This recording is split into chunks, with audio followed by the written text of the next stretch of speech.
Jasad Tengku Haji Muhammad Yusuf Awahab atau dikenal Tusup dikebumikan di halaman Dayah Babus Salam Al-Aziziyah, Kecamatan Jinib Biren pada Minggu 8 September 2024. Jasad ulama karismatik Aceh itu langsung dikebumikan pada pukul 11.31 waktu Indonesia Barat, usai kedatangan putra sulungnya dari Turki sekitar pukul 11 waktu Indonesia Barat.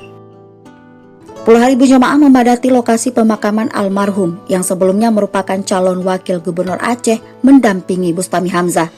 Proses pemakaman Tusup juga dihadiri dari alim ulama karismatik di Aceh, santri, pejabat daerah, masyarakat sekitar, serta warga dari berbagai daerah lainnya.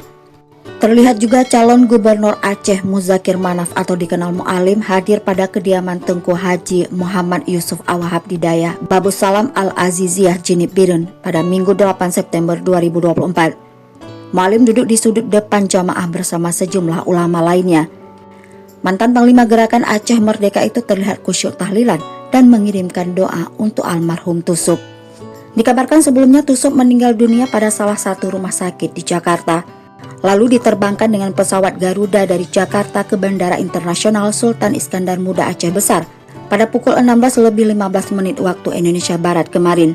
Kemudian disolatkan di Masjid Raya Baitur Rahman dan jenazah Tusup tiba di rumah duka dini hari tadi.